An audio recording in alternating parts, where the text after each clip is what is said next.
your daily Miami Dolphins podcast, part of the Locked On Podcast Network, your team every day.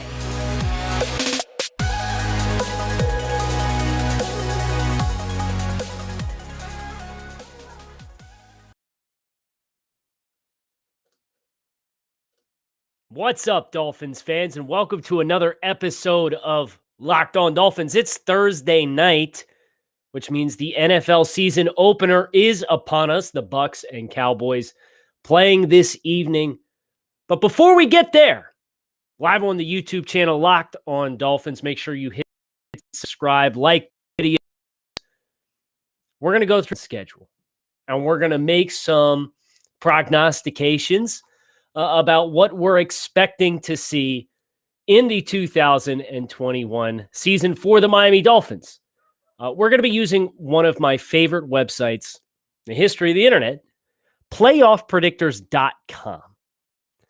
And for those of you who are joining on the YouTube stream, you can see I've already made my picks for the rest of the NFL, with the exception of every game to be played on the Miami Dolphins schedule. So this is really fun. You get to see kind of what the playoff picture looks like. You get to see how I feel the rest of the league is stacking up. Obviously, the work that I do with the draftnetwork.com allows me to stay plugged in on the entirety of the league and expectations for teams across the league, get a good feel for what the team needs are, what the expectations are, teams in transition, so on and so forth. And as we work our way through this Dolphins schedule, you're going to get the opportunity to see how this lays out, particularly with Miami in the midst of a crowded AFC race. So I made the selections for every game except for Dolphins and teams with 10-plus wins in the AFC. The Chargers with 10. The Chiefs with 14. The Bills with 12. The Titans with 11. The Browns with 12, and the Ravens with 12. Now, the Miami plays some of these teams, but New England's also sitting here at 9. So is Indianapolis. Dolphins play both of these teams as well. This is a crowded field. It's going to get messy, just like it did last year. We're going to go a game at a time, which is exactly what Brian Flores preaches to his players. 1 week at a time. We're going to do the same thing here on Locked On Dolphins throughout the course of this playoff prognostication. Starting with week 1, with the Dolphins versus the New England Patriots.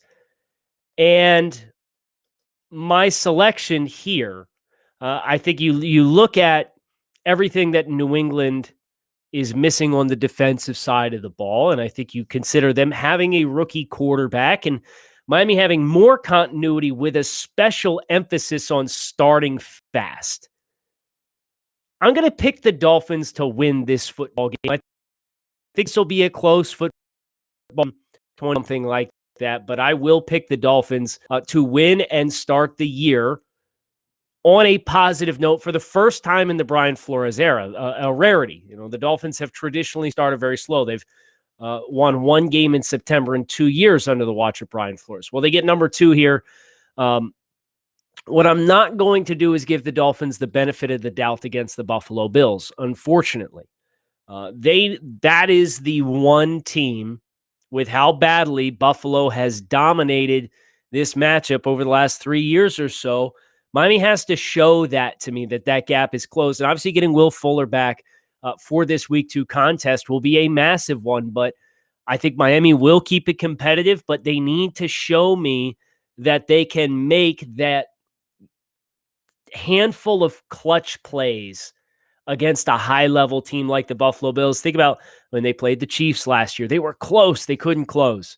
The Bills, they were close. They couldn't close. The Seahawks, they were close. They couldn't close. Coffee's for closers. And I don't know that the Miami Dolphins, because they have not proven it to me against the best of the best, that they're there yet. And because of that, I will not give them the benefit of the doubt against the Bills. But after that, Miami takes a trip out west. Their only West Coast trip of the year, as a matter of fact, to face the Las Vegas Raiders. Miami won this game last year. These are teams heading in opposite directions. If we're being completely honest, the Raiders are not in a good place. There was reports of them shortly after the draft that there was friction within their building about the players that they picked in the draft.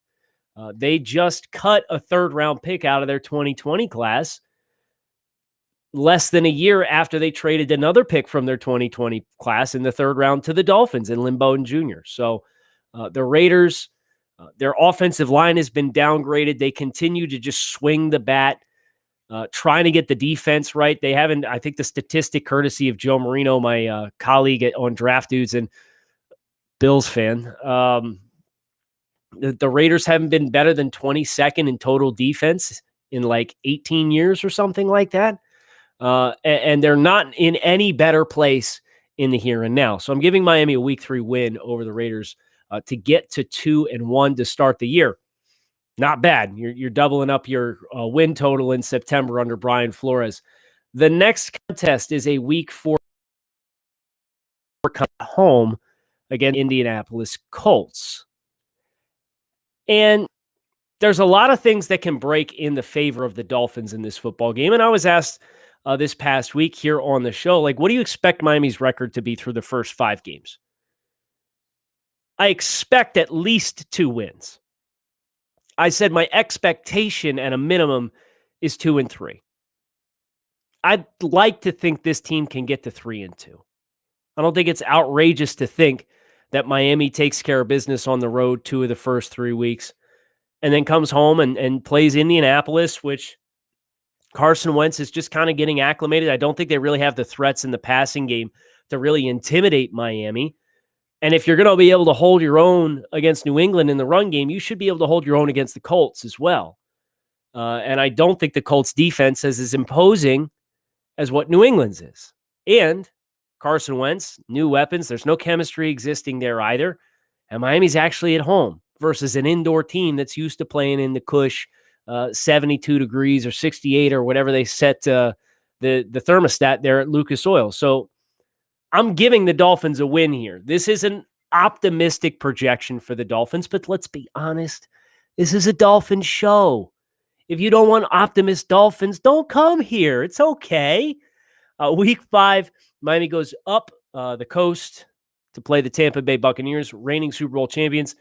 Depending on how the rest of this schedule plays out, if Miami does come in here 2-2 and Tampa's fat and happy at 4-0, I would not put it past the Dolphins to win this football game.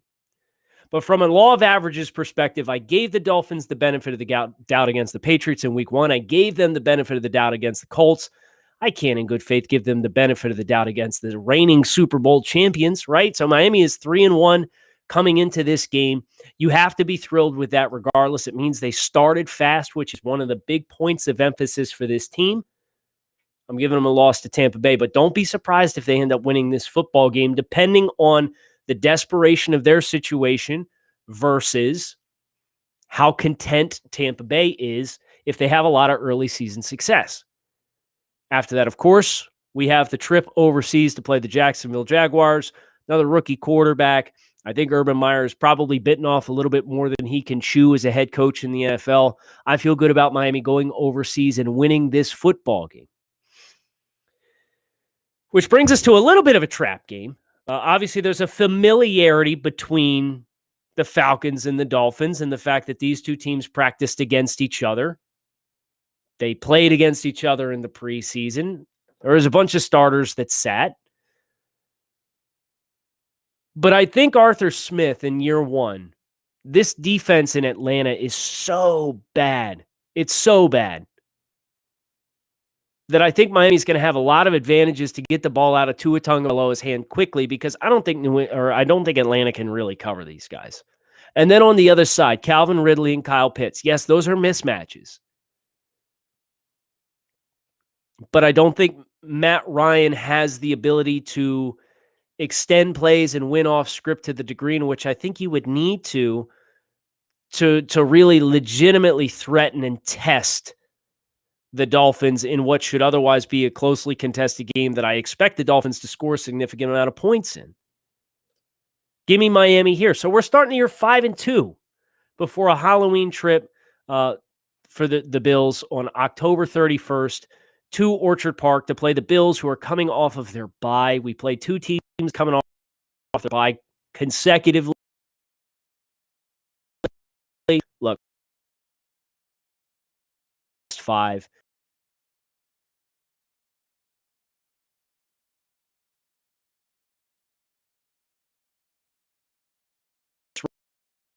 Change about the Buffalo Bills, but for right now, I can't do it.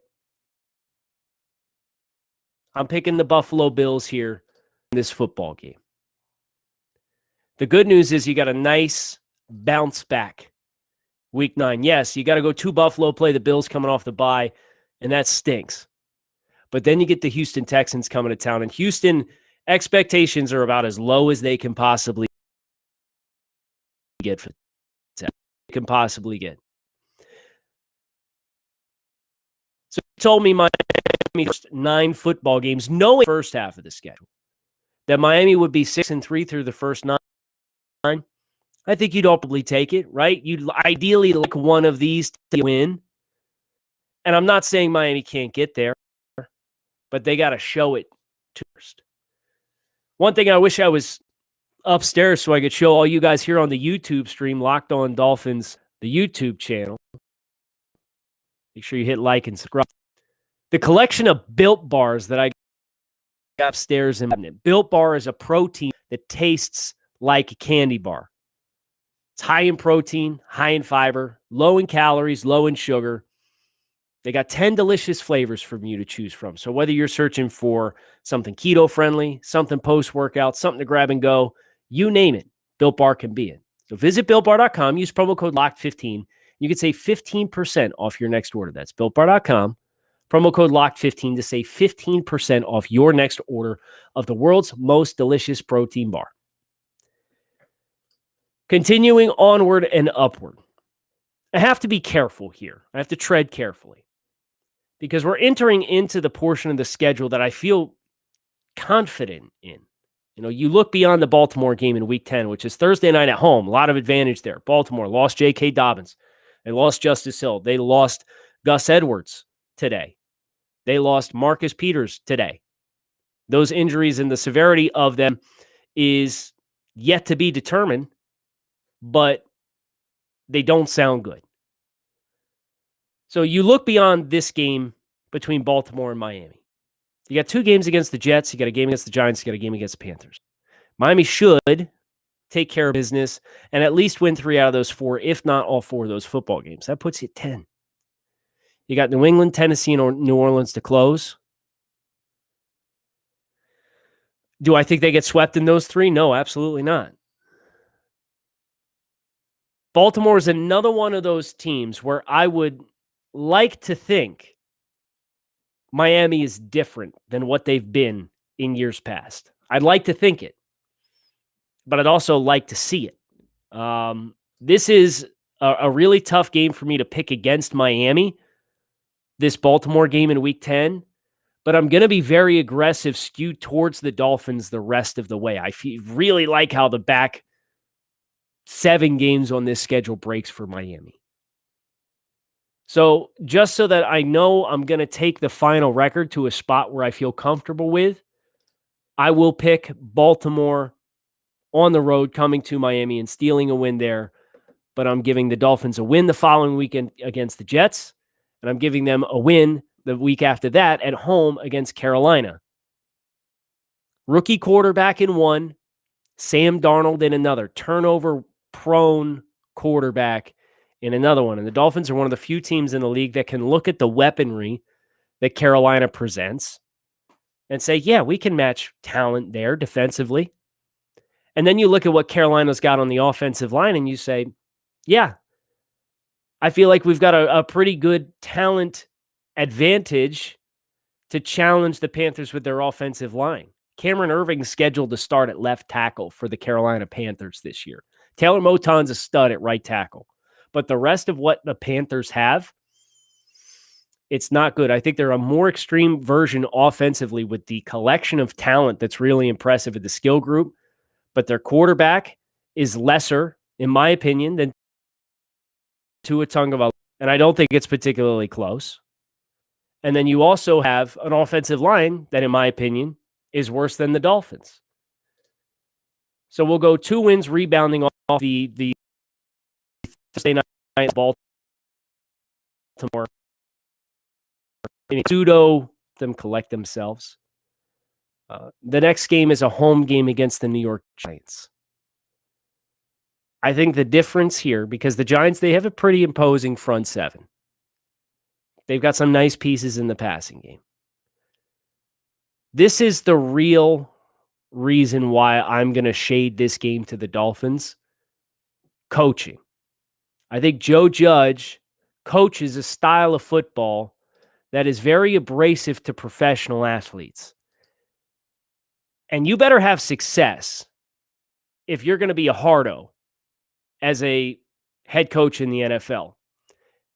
And they have not really stacked that success. Joe Judge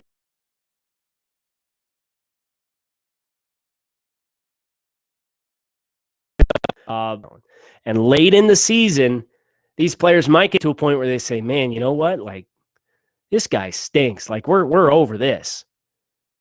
And then you factor in, I think the Giants, for as good as their defensive front is, their offensive line is pretty underwhelming. And I think that's an advantage that the Dolphins can work their way as well. Miami finally gets their bye in week 14. At this point, they're 9-4 coming out of the bye. Like where you're at as a team from a record projection. You can go ahead and put me down for a win against the Jets to go to 10-4. I just don't think that the Jets are a year away, in my opinion, from truly being a competitive football team, especially in this division. The following week, you've got a primetime game against the Saints. Here's the tough part. Obviously, Miami's in the midst of a playoff race at this point in time.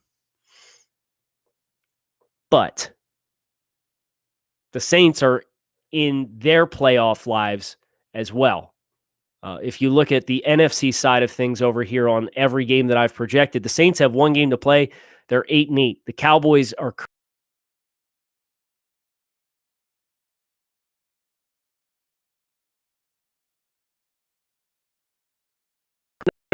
Miami traditionally has not done well in primetime games. I understand here. I understand this is different.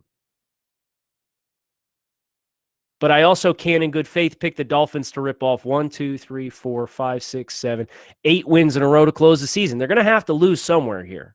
I mean, if they win 8 in a row, like, we're throwing a parade because we're getting ready for a Super Bowl run if they piece it together to that degree.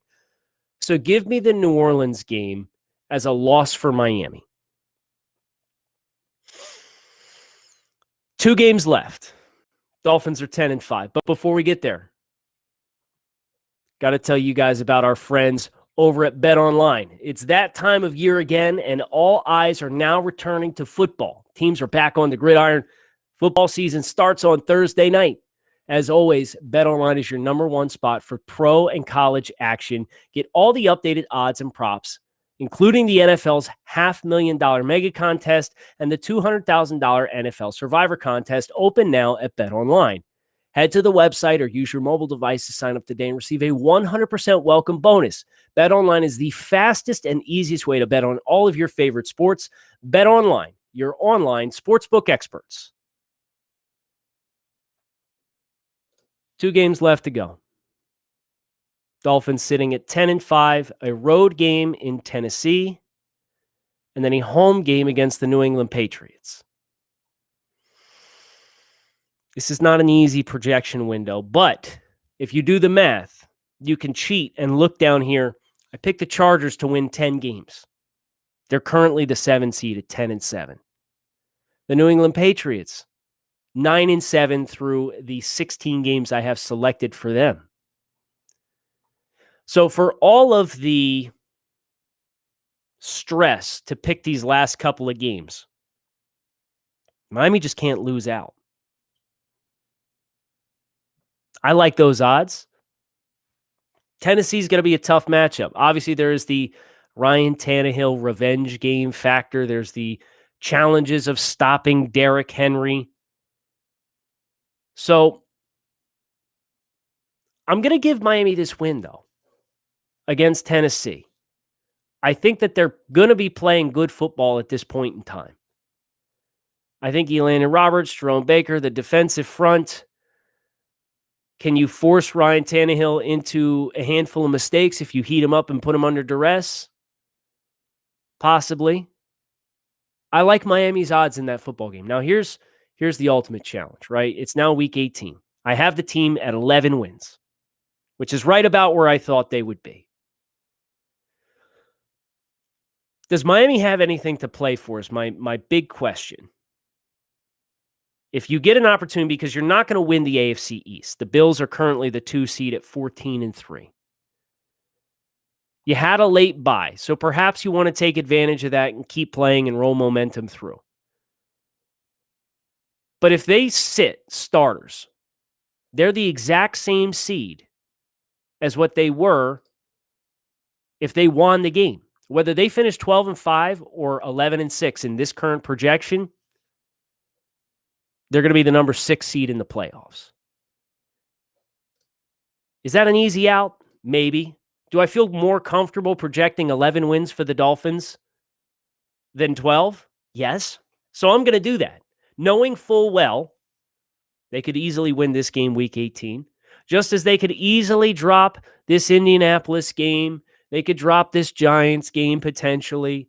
They could drop the Titans game. So there's areas in which I did give the Dolphins the benefit of the doubt, but this is an optimistic projection. But at the same time, I'm not giving them that Week 18 game just for the sake of giving them the Week 18 game, especially with the way the playoff formatting fell, where they really don't have a reason to play the game. They're locked into the seeding that they're in, which means the Dolphins are going to finish this season, in my projection, 11-6, second in the AFC East, 3 games behind the Buffalo Bills, 1 game ahead of the New England Patriots. I have them splitting the season series with the New England Patriots. I have them getting swept by the Buffalo Bills, sweeping the New England Patriots, being the 6th seed, which means they have a reunion with the Baltimore Ravens in the wild card round of the playoffs in this projection. It's a doomsday scenario to play the freaking Ravens again. But if we're playing playoff games, I'm happy at the end of the year. Then my expectations, if we make the playoffs, I'm going to expect you to win a playoff game. So, hope you guys enjoyed this walk through my personal projection of the Miami Dolphins in their 2021 season. 11-6 on deck, playoff berth coming, 3rd consecutive year of getting better. And we're going to save the playoff forecast for when the Dolphins actually make the playoffs at the end of the year. So make sure you keep it locked in right here on Locked On Dolphins. Have a great day. Have a great weekend. It's great to hear from each and every one of you. Power to the Pod also coming tomorrow. Obviously, we're doing the live stream tonight ahead of Thursday Night Football for the schedule prediction. This is going to go up on the podcast feed, but we're also going to do Power to the Pod tomorrow, and that'll be another show. So you're getting 6 episodes this week ahead of the game on Saturday. Also had a fantastic interview with Joe Rose today. He was phenomenal previewing New England and Miami, looking at the Dolphins rookie class of 2020. You're going to want to make sure you don't miss it. So keep it locked in right here on Locked On Dolphins. I'm Kyle Krabs. Thanks as always for watching and or listening.